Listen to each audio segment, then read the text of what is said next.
एक छोटे से गांव में दो दोस्त रहते थे। उनके नाम अर्जुन और बलराम थे। बचपन से ही वे अविभाज्य थे। अर्जुन बहुत चालाक था, वह जल्दी से सोचता था। बलराम बहुत ईमानदार था।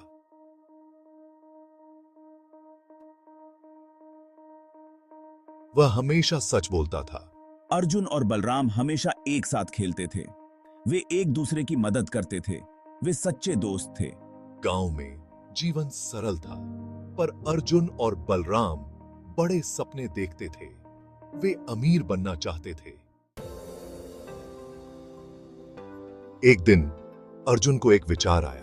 उसने सोचा कि उनकी वर्तमान स्थिति में सुधार लाने का समय आ गया है। हमें शहर जाना चाहिए, उसने बलराम से कहा। वहां हमारे पास अधिक अवसर होंगे। शहर में हम अमीर बन सकते हैं। वहां की संभावनाएं अनंत हैं। बलराम को अर्जुन का विचार पसंद आया।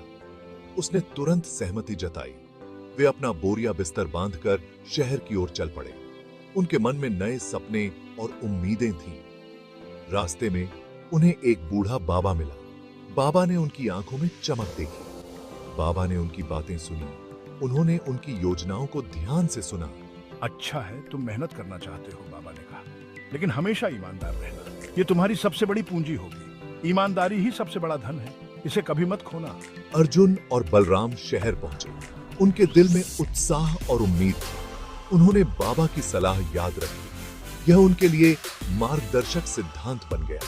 उन्होंने कड़ी मेहनत से काम किया। हर दिन उन्होंने अपने सपनों को साकार करने के लिए प्रयास किया। जल्द ही उन्होंने अपना एक छोटा सा व्यापार शुरू कर दिया। उनकी मेहनत और ईमानदारी ने उन्हें सफलता दिलाई। अर्जुन और बलराम का व्यापार चल निकला। वे पैसा कमाने लगे। उनका व्यापार दिन ब दिन बढ़ता गया और वे दोनों खुश थे। लेकिन जैसे जैसे पैसा आता गया, अर्जुन लालची होता गया। उसे पैसों की चमक ने अंधा कर दिया।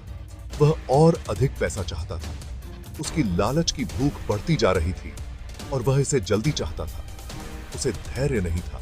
एक दिन अर्जुन ने बलराम से कहा, हमें अपने मुनाफे को बांटने की जरूरत नहीं है।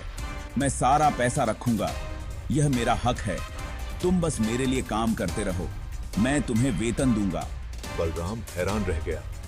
उसे विश्वास नहीं हो रहा था कि अर्जुन ऐसा कह सकता है। लेकिन हम दोस्त हैं, बलराम ने कहा। हम हमेशा सब कुछ बांटते हैं।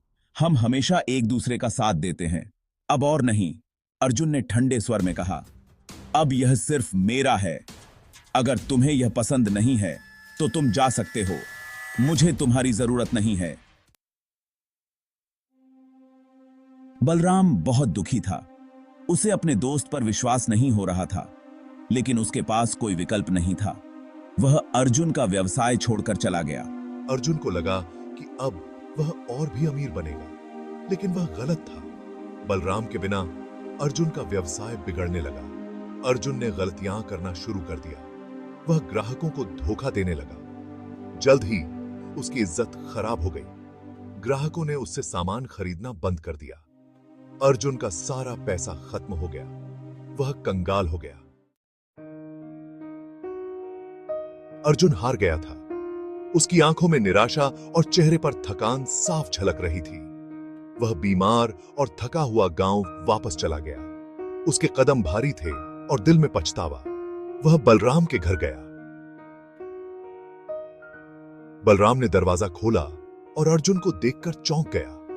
वह अर्जुन को देखकर हैरान रह गया। अर्जुन का चेहरा बदल चुका था। अर्जुन बहुत बदल गया था। उसकी आंखों में अब एक नई चमक थी।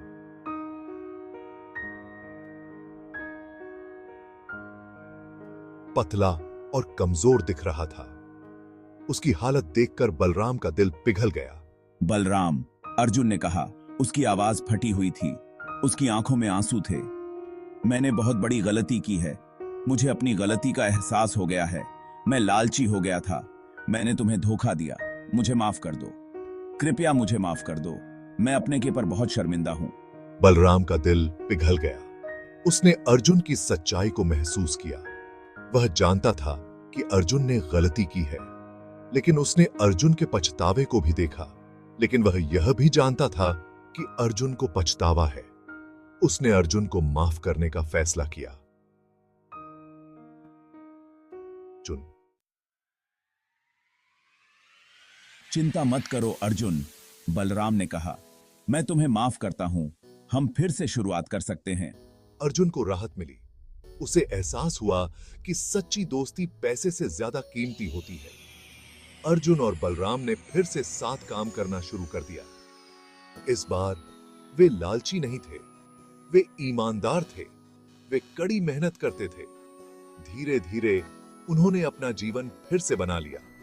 उन्होंने सीखा कि सच्ची खुशी पैसे से नहीं, बल्कि सच्ची दोस्ती